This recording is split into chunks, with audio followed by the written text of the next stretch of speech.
오늘 우리에게 주시는 하나님 말씀은 누가복음 7장 1절에서 10절의 말씀입니다. 다 함께 받들어 읽겠습니다. 시작. 예수께서 모든 말씀을 백성에게 들려주시기를 마치신 후에 가버나움으로 들어가시니라. 어떤 백부장의 사랑하는 종이 병들어 죽게 되었더니 예수의 소문을 듣고 유대인의 장로 몇 사람을 예수께 보내어 오셔서 그 종을 구해주시기를 청한지라. 이에 그들이 예수께 나와 간절히 구하여 이르되 이 일을 하시는 것이 이 사람에게는 합당하니이다.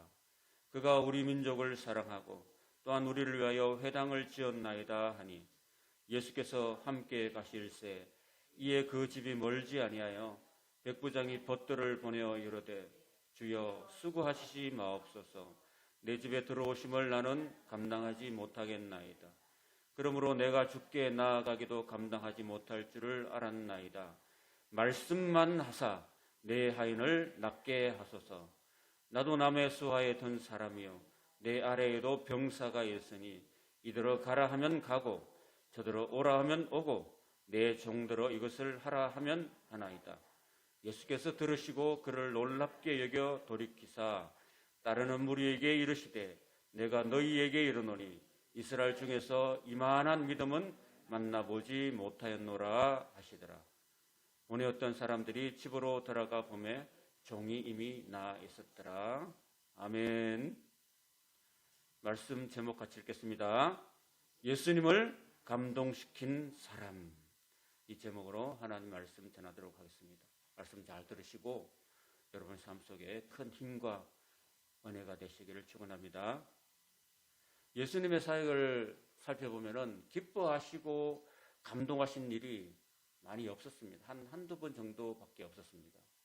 그만큼 인간들의 죄가 심각하고 병든 자, 귀신 들린 자, 죄인들이 참 많았습니다. 그로 인해서 결국 예수님 자신이 고난의 십자가를 지고 죽어야 했기 때문에 사실 웃을 일이 많지가 못했습니다.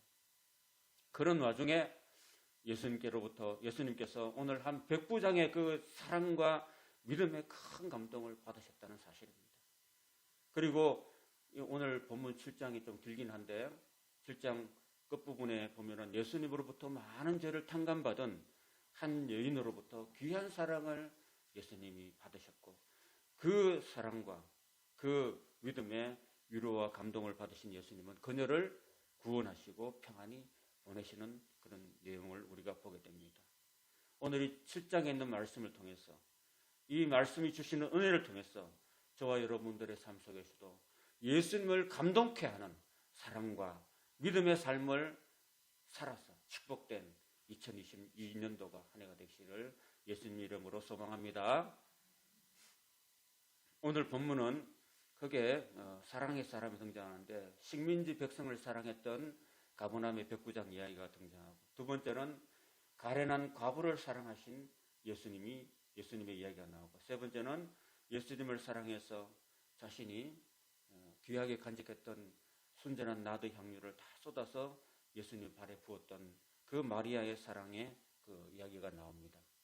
이 사랑의 이야기를 통해서 오늘 우리 마음이 우리의 이 답답하고 턱 막히고 메마른 우리의 심령이 하나님의 사랑으로 하나님이 베풀어 주신 그 사랑으로 충만할 수 있었으면 좋겠다는 생각이 듭니다.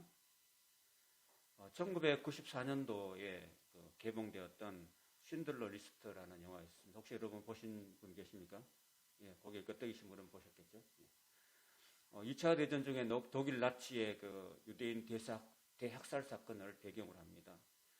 독일이었던 오스카 신들러라는 사람이 자기 공장에 유대인 약 1000여 명을 취직시켜서 학살로부터 구해내는 그런 내용입니다.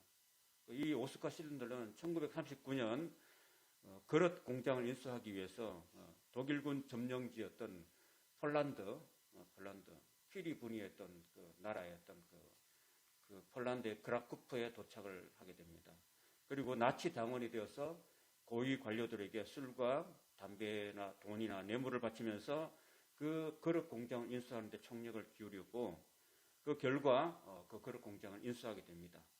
그런 와중에 돈 한 푼 안 들이고 유대인들을 이제 고용하게 되는데 그 유대인 피고용들 중에서 회계사였던 스턴과 굉장히 이제 친밀해집니다.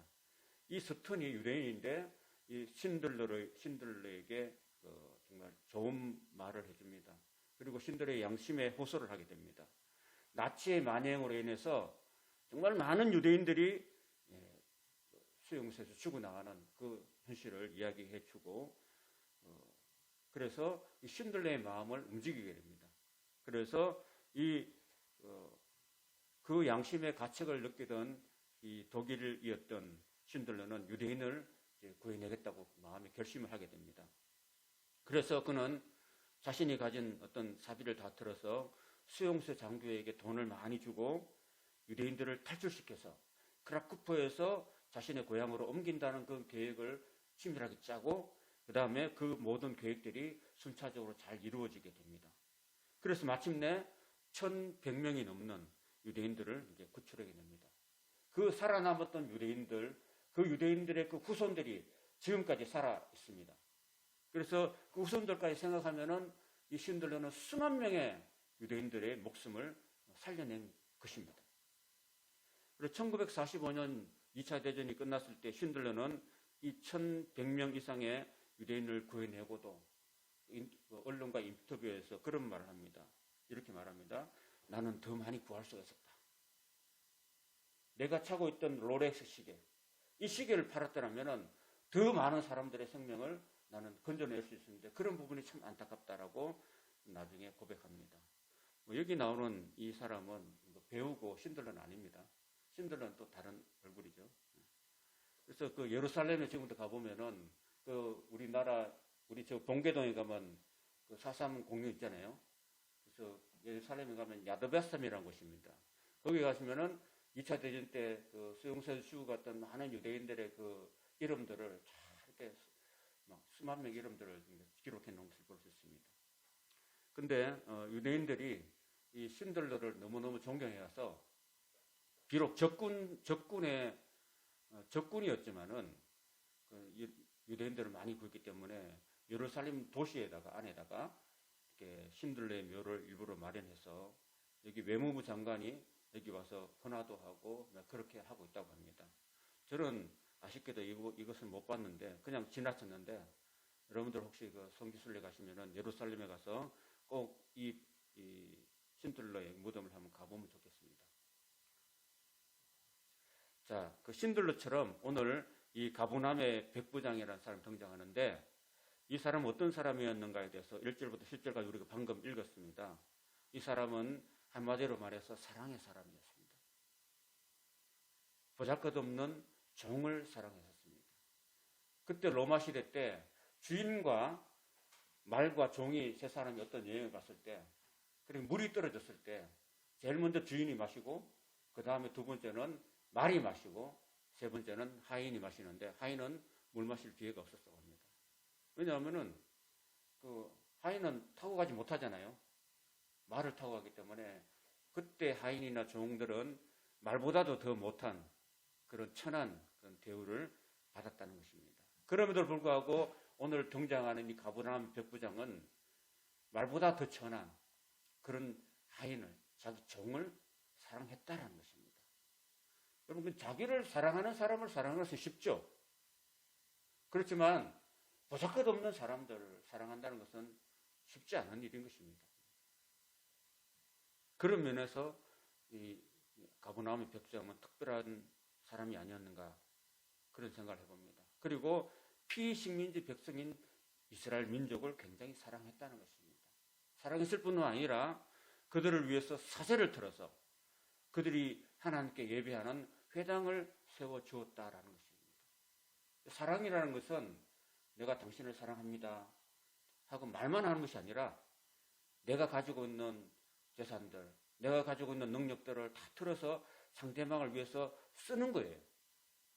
희생하는 겁니다. 그게 사랑이죠. 내가 당신을 사랑한다고 하면서 말은 하면서 아무것도 안 해준다면 그건 사랑이 아니죠.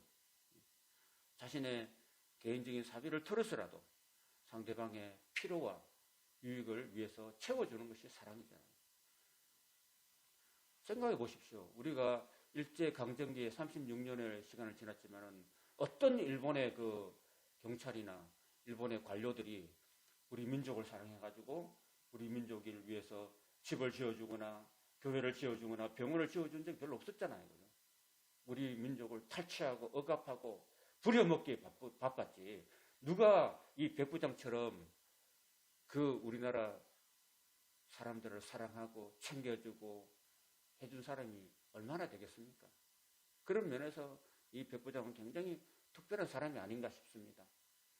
그런 삶을 하루 이틀 한 게 아니라 그가 로마로부터 임명을 받아가지고 그 가버나움이라는 동네에 그 백부장으로 와서 장교로 와서 그 피식민지 백성들을 하루 이틀 사랑해서 그런 게 아니라 평소에 꾸준하게 그 백성들을 사랑하고 그들의 필요를 채워주는 그런 사랑을 실천했기 때문에 피식민지 백성들로부터 존경과 그리고 사랑과 신망을 받았던 것입니다. 그래서 자신의 하인이 사랑하는 종이 병들어 죽게 되었을 때 유대인 장로들을 보내는, 그래서 유대인 장로들은 사실 굉장히 그 로마의 관원들을 굉장히 싫어했었습니다. 누가 그 식민지 그 통치자들을 사랑하는 피식민지 백성들이 어디 있겠습니까? 그럼에도 불구하고 유대인들의 고위 관료였던 그런 유대인 장로들마저 그의 부탁을 최선을 다해서 들어주는 모습을 우리가 오늘 본문을 통해서 보았습니다. 그 정도로 이 사람이 굉장히 마음속에 사랑이 많았고 진심으로 사랑하고 그 사랑을 실천했다는 사람이었습니다. 종교와 믿음을 떠나서 그랬다는 것입니다. 그리고 이 사람은 믿음의 사람이었습니다. 예수님의 소문을 듣고 예수님이 신적 권능으로 자기의 종을 고칠 수 있다고 이 사람은 굳게 믿었습니다. 왜냐하면 이 사람은 군인이었거든요. 그리고 군인이라는 것은 여러분 여성들은 군대에 안 갔잖아요. 저 유일하게 여기서 저만 군대 갔다 왔는데 군대는 그렇습니다. 상명하복의 그런 문화가 있습니다. 그래서 윗선으로부터 하나의 지시가 내려면 거기에 아무도 토를 달지 않습니다. 윗선에서 지시를 내리면 그대로 100% 순종합니다. 뭐 여기서 뭐 반발하거나 그런 건 전혀 없습니다. 그런 그 군대 문화, 상명하복의 그런 문화 속에서 살았던 이 백부장은 그렇게 말하죠. 내 위에도 높은 그 사람이 있고 내 밑에도 하인들이 많습니다. 병사들이 많은데 이 병사들 보고 가라 하면 가고 오라 하면 오고 그렇습니다. 그렇게 말을 하고 있습니다. 그래서 어떤 한마디에 그 말을 하면은 바로바로 즉시 실행한다는 거죠. 그런데 소문을 들으니까 예수님이라는 사람이 말씀을 통해서 병자들을 고친다는 얘기를 들었습니다. 아, 그분이 바로 말씀을 통해서 병자를 고치시는 권능 있는 분이구나. 그런 생각을 하게 된 거죠. 그래서 예수님이 집에 찾아왔을 때 찾아오는 것을 부담스러워하면서 말씀만 하십시오. 말씀만 하시면 얼마든지 당신은 고칠 수 있습니다. 라는 그런 믿음의 고백을 하게 됩니다. 그래서 예수님께서는 그의 믿음에 대해서 굉장히 놀라워하시고 그 믿음, 이스라엘 중에서 이만한 믿음을 내가 만나보지 못했다라고 말씀하십니다. 사실 이 사람이 평소부터 예수를 믿은 게 아니에요. 단지 자신의 종이 병들어 죽게 되었을 때 그 위기의 상황에서 예수님의 소문을 듣고서 그런 믿음이 순간적으로 생겼을 뿐이에요. 여러분이 옛날부터 어릴 때부터 지금까지 오랜 시간 교회를 다녀야지만 믿음이 자라는 게 아닙니다. 믿음이라는 것은 일순간에 생길 수 있는 거예요. 예수님께서 지금 이 시간에도 여러분에게 믿음을 주시고자 하시면 여러분의 믿음이 금방 큽니다. 오랜 동안 교회만 왔다 갔다 해서 생기는 게 아니에요. 예수님에 대한 어떤 예수님이 주시는 하나님 주시는 믿음이 여러분에게 닿을 때 여러분이 믿음이 칭찬받을 정도로 아무도 내가 지금까지 살아왔는데 이스라엘 중에서 유대인 중에서 이만한 믿음을 내가 만나지 못했다고 예수님이 지금 말씀하고 계시거든요. 근데 이 사람 백부장은 믿은 지 얼마 안 됐어요. 그걸 보면 알 수 있지 않겠습니까? 그리고 그의 믿음을 칭찬하시고 난 다음에 그의 간구가 즉시 응답되어서 그의 하인이 나음을 입게 되었다는 것입니다. 예수께서 모든 말씀을 백성에게 들으시 마치신 후에 가버나움으로 들어가셨습니다. 다시 한번 본문으로 돌아오겠습니다. 이 가버나움이라는 것은요, 여기 갈릴리 이스라엘 지역인데 여기 이스라엘 지역의 북쪽을 갈릴리라고 합니다. 갈릴리에 이 갈릴리 호수를 배경으로 해서 약 북서쪽에 있는 동네가 가버나움입니다. 가페르나움이라는 뜻인데 가페르 동네라는 뜻이고 나훔이라는 것은 위로라는 뜻입니다. 위로의 동네라는 것입니다. 왜 위로의 동네라는 이름을 붙였냐면은 바로 이 가버나움에 북쪽 시리아가 맨날 전쟁하러 쳐들어오면서 짓밟고 지나갔던 곳이 바로 이 가버나움입니다. 이 어둠의 땅에 누가 오셨냐면 바로 예수님께서 오셨기 때문에 예수님이 오셔서 위로를 해주시기 때문에 위로의 동네 가페르나움, 가버나움이라는 이름이 붙게 되었다는 것입니다. 자, 그래서 예수님께 일부러서 가버나움으로 들어가셨다는 것입니다. 그래서 이 가버나움은 바로 예수님께서 공생의 3년 동안에 선교사에게 본부로 삼으시고 어둠의 땅에 거주하는 이 변방의 이 땅에서 이스라엘 백성들에게 생명의 복음을 전하셨다라는 것입니다. 예수님은 항상 핍박받는 곳에 임하신 겁니다. 예수님은 가난한 사람들이 있는 곳에 임하시고 예수님은 소외받는 곳에 임하시고 예수님은 병든 자들의 많은 곳에 임하시는 거죠.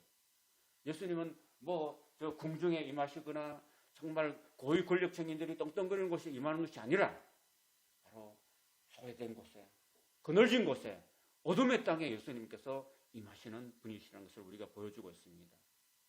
사도 바울도 그의 일평생 선교사에게 중심주로 삼은 곳이 바로 수리아 안디옥이었습니다. 수리아 안디옥은 바로 여기 오른쪽 그림 보면은 오른쪽 편에 중간에 보면 노란 화살표 보입니까? 여기 수리아 안디옥입니다. 여기를 바울이 선교 본부를 삼고 여기서 1차, 2차, 3차 전도 여행 그리고 로마로 가는 여행 마지막 여행을 여기서 이제 출발하게 됩니다. 이 수리아 안디옥 이방 땅입니다. 여기서 그런 이방 선교의 전초 기지로 삼고 그렇게 활동을 했다는 것입니다. 2절에 보시면 어떤 백부장의 사랑한 종이 병들어 죽게 되었다는 것입니다. 제가 이거는 설명을 드렸죠. 예수님은 저와 여러분이 잘나서 부른 게 아니라 우리는 못나고 그리고 죄인이고 하나님과 우리가 특별하게 우리가 하나님께 잘해줘서 우리를 부르신 게 아니라는 사실입니다. 우리가 못나고 죄인이고 하나님과 원수되었을 때 영원한 심판을 면치 못한 것을 아시고 하나님께서는 일부러 독생자를 이 땅에 보내셔서 우리 죄를 대신해서 십자가에 죽게 하셨다는 것입니다. 그런 사랑이 들어있다는 것입니다. 예수의 소문을 듣고 유대인 장로 몇 사람을 보내어서 오셔서 그 종을 구해주시기를 청했다는 것입니다. 이에 그들이 예수께 나와 간절히 구해 이르되 이 일을 하시는 것이 이 사람에게는 합당합니다라고 이야기하고 있습니다. 제가 만일에 우리 이 지역에서 교회를 이제 2015년도에 창립을 했잖아요. 창립 예배를 드리고 난 다음에 이 지역 주민들을 사랑하고 아파트 주민들을 사랑하고 그래서 이렇게 제가 있는 것을 다 숨기는 것을 최선을 다했을 때 이 아파트 주민들이 그죠? 만약에 우리 교인 중에서 누가 어떤 위험한 일을 당했을 때, 큰 일을 당했을 때, 어려움을 당했을 때 아파트 주민들이 나서 가지고 목사님을 봐서라도 이 교회를 지켜야 됩니다. 이 교회 성도들을 돌봐야 됩니다. 이렇게 막 한다면 얼마나 좋겠습니까? 그죠? 그 정도였다는 것입니다. 이 피식민지 백성들 중에서 지도자급이었던 유대인 장로들이 이 백부장을 위해서 이 사람을 위해서 이 일을 하신 것이 합당합니다라고 예수님께 지금 막 이렇게 청원을 하고 있는 거죠. 정반대의 사람들이 그렇게 말하고 있다는 것은 얼마나 이 백부장이 평소에 유대민족을 사랑하고 그들을 위해서 회당까지 지어줬다는 그런 결과였습니다. 저는 그런 생각을 해봅니다. 우리 교회가 이 지역에 다 이렇게 예수 믿지 않는 이런 동네에 이렇게 교회를 하나님이 세워주셨는데 우리 교회가 이 지역 주민들을 잘 섬기고 지역 주민들을 위해서 물심양면으로 사랑하고 보살피고 섬겨야 되겠다는 생각을 하게 됩니다. 여러분들이 헌금하신 돈들 있잖아요. 그 돈들을 제가 다 쓰는 게 아니라 뭐 헌금한 돈이 얼마 되지 않지만 그래도 우리 지역 주민들의 홀로 여기는 어르신들이 많이 사시거든요. 그 어르신들 명절 때나 또는 뭐 어려울 때나 또는 여기 이 마을에서 장례가 일어나거나 또 아프신 분이 계시나 할 때는 교회 이름으로 그분들에게 가서 어르신들이기 때문에 이렇게 어르신들을 섬기는 차원에서 그들을 돕는다면은 우리 교회가 좀 더 하나님께 영광을 돌릴 수 있지 않을까, 교회에 대한 인식이 더 좋아지지 않을까 그런 생각을 해봅니다. 헌금을 가지고 교회 내 쪽으로만 쓰는 게 아니라 이웃을 위해서 이웃을 사랑하고 섬기는데 썼으면 좋겠다는 생각을 하게 됩니다. 그가 우리 민족을 사랑하고 또한 우리를 위하여 회당을 지었습니다라고 이렇게 고백하고 있습니다. 예수께서 함께 가실 이에 그 집이 멀지 아니하여 백부장이 벗들을 보내어 이르되 주여 수고하지 마옵소서. 내 집에 들어오심을 나는 감당하지 못하겠습니다. 그러므로 내가 주께 나아가기도 감당하지 못할 줄을 알았습니다. 말씀만 하사 내 하인을 낳게 하소서. 백부장은 유대인의 풍습을 잘 알고 있었던 것 같습니다. 당시 유대인의 율법상 유대인들은 이방인을 만나서 접촉하면은 부정하게 여겼습니다. 그래서 그 사도행전에 보면은요, 시몬 베드로가 이렇게 꿈을 꾸거든요. 환상을 보는데 하늘에서 막 이렇게 온갖 그 짐승들이 막 내려와요. 근데 하늘에서 음성이 들기를 베드로 보고 베드로야 이걸 다 잡아먹으라 그랬거든요. 그 보니까 그 레위기 11장에 나오는 부정한 짐승들이 다 있는 거예요. 그래서 이거는 제가 지금까지 잡아먹어 본 적이 없는 부정한 짐승입니다. 이렇게 고백을 하게 됩니다. 그 정도로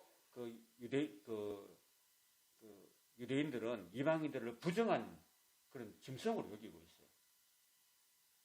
그래서 이방인들과 접촉하는 것을 굉장히 부정하게 여겼던 그런 상황에서 이 로마 백부장이 이야기를 하고 있는 것입니다.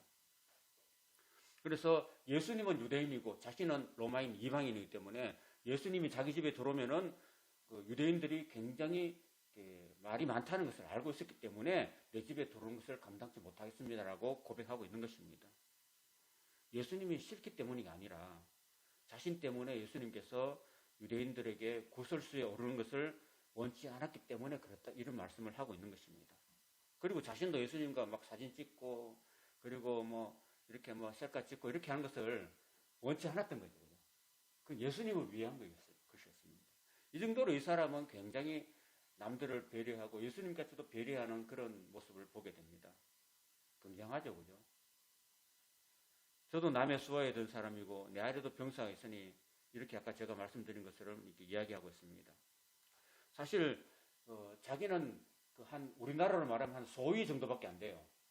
백부장이면은 밑에 한 4개 분대를 거느리는 소대장이거든요. 그럼 우리나라 말하면 이제 그 육군 사관학교를 금방 졸업한 소위 계급장을 딴 그런 정도의 계급입니다. 그럼 소위 정도면은 뭐 초급 장교잖아요. 초급 장교, 그죠? 근데 예수님의 소문을 들어보면 예수님은 말씀만 하면 모든 병을 고치시는 분이다. 그분은 문둥병자도 고치고 죽은 자도 살리고 하는 굉장히 권능 있는 분이다라는 것을 이 백부장은 인식을 했던 거거든요. 그래서 예수님이 바로 하나님의 권능을 갖고 계신다는 생각을 했다는 것입니다. 그래서 말씀만 하면, 하나님은 말씀만 하면 모든 것이 가능하다는 사실을 그런 인지를 했던 것입니다. 사실 예수님은 말씀이었습니다. 말씀. 그리고 말씀으로 천지를 창조하신 분이었다고 요한복음은 이렇게 말씀하고 있거든요. 제가 한번 요한복음 1장 1절에서 3절까지 한번 보여드릴 테니 같이 읽어보겠습니다. 시작. 태초에 말씀이 계시니라. 이 말씀이 하나님과 함께 계셨으니 이 말씀은 곧 하나님이시라.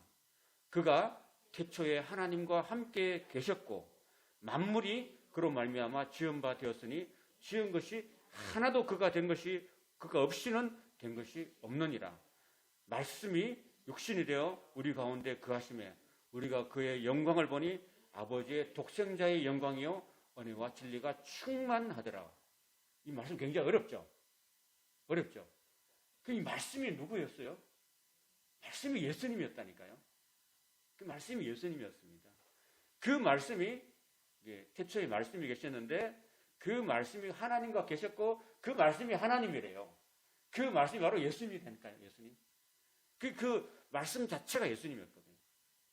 그러니까 예수님은 말씀 자체였고 하나님이셨습니다. 그래서 예수님께서 천지를 창조하실 때 동참하셨고 그 말씀으로 창세기 1장 1절에 보면 태초에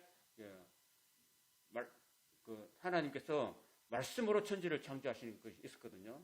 빛이 있으라라고 말씀하셨을 때 빛이 생겼습니다. 아시겠죠? 그죠? 궁창이 있으라라고 말씀하시니까 궁창이 생긴 거예요. 그러니까 말씀의 권능이라는 것은 굉장히 큰 겁니다, 여러분.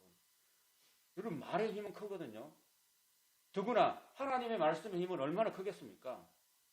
다음에 지금 우리가 오늘 시간 관계상 진도가 좀 덜이 나갔는데 두 번째 보면 예수님께서 나인성 과부의 그 아들이 죽었습니다. 독자가 죽었는데 과부니까 남편도 죽었겠죠? 그리고 하나 남은 독자가 있었는데 독자가 죽었는데 예수님께서 그 상녀가 나가는 그걸 멈췄습니다. 그리고 예수님께서 상녀에다 손을 댔어요.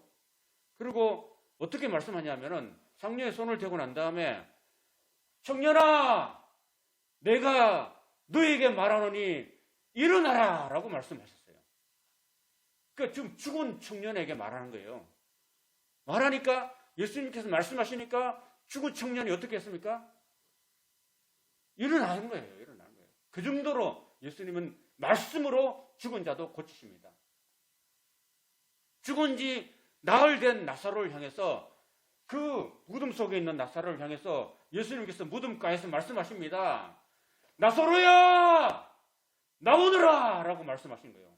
말씀하시니까 그 말씀의 권능이 하나님의 권능을 가지고서 말씀하시니까 그 죽어가지고 붕대를 다 감아넣었던 미라를 만들어놨던 그 나사로가 마치 우리 옛날에 중국 영화처럼 이렇게 쿵쿵하는 거 있잖아요. 이런 것처럼 나오는 거죠. 살아서 나온다는 거예요. 그 예수님의 말씀의 권능이 얼마나 큰지. 노래도 그런 노래가 있어요, 여러분. 예수님이 말씀하시니 죽은 나사로가 살아났다네. 예수님이 말씀하시니 죽은 나사로가 살아났다네. 이런 찬송이 있습니다, 여러분. 말씀의 권능이 굉장히 큰 것입니다. 사랑하는 여러분, 오늘 여기 두 번째 남편과 독자를 잃은 한 과부를 불쌍히 여기시고 사랑하신 예수님이 이 죽은 청년을 독자를 일으켜 세우시는 장면이 바로 오늘 본문 11절에서 17절에 나타나고 있습니다. 오늘 예수님은 제가 여기서 진도를 이제 더 이상 못 나가겠는데 예수님은 제가 서두에 말씀드렸듯이 온 세상이 다 죄악으로 가득 차 있고 갈수록 좀 더 세상은 하나님을 덩지고 살아가고 있기 때문에 지금도 예수님은 하늘나라에서 웃고 계시는 것이 아닙니다. 지금도 마음 아파하시고 눈물 흘리시고 계실지도 모르겠습니다. 그런 와중에서 이 백부장의 이 사랑과 믿음을 보시고 참 감동을 하셨습니다. 정말 감동받을 일이 없는 그런 이 시대를 우리가 살아가면서 우리가 어떻게 하면 우리를 사랑하시고 우리를 위해서 생명을 주신 예수님을 우리가 감동케 하는 삶을 살아갈 것인가 하는 걸 우리가 고민해 봐야 되겠습니다. 예수님을 감동케 하는 것은 바로 사랑입니다. 이 백부장처럼 보잘것없는 한 하인을 사랑하고 그 하인이 죽든지 말든지 내버려 준 것이 아니라 그 하인을 위해서 자신의 모든 것을 바칠 정도로 사랑했고 또 마지막 우리가 살펴보지 못했지만은 그 죄 많은 한 여인이 예수님을 그렇게 끔찍하게 사랑하고 또 예수님을 향해서 자신의 그 모든 가장 값지산 순전한 나도 한 건을 예수님의 발에 다 쏟아붓는 그런 모습들. 그 모습에 예수님은 참 감동을 받으셨습니다. 우리가 신앙이 자라면은 우리가 예수님께 예수님 이거 해주세요, 저거 해주세요 라고만 구하는 것이 아니라 우리가 예수님의 사랑을 받은 사람으로서 그걸 여러분이 깊이 인식하시고 나도 예수님을 사랑하는 사람. 또 예수님 말씀대로 너희도 서로 사랑하라 했었으니까 우리도 사랑받는 존재가 아니라 사랑받기만 하는 존재가 아니라 이제 사랑하는 존재. 사도 바울이 말했듯이 주는 것이 받는 것보다 복이 있다 하심을 기억해라는 말씀처럼 우리도 예수 믿는 사람으로서 예수님을 닮은 제자로서 그리고 이웃을 사랑하고 보잘것 없는 사람도 사랑하고 예수님도 사랑해서 주님의 마음을 감동케 하는 2021년도를 살아가는 저와 여러분의 삶이 되시기를 예수님의 이름으로 소망합니다. 아멘.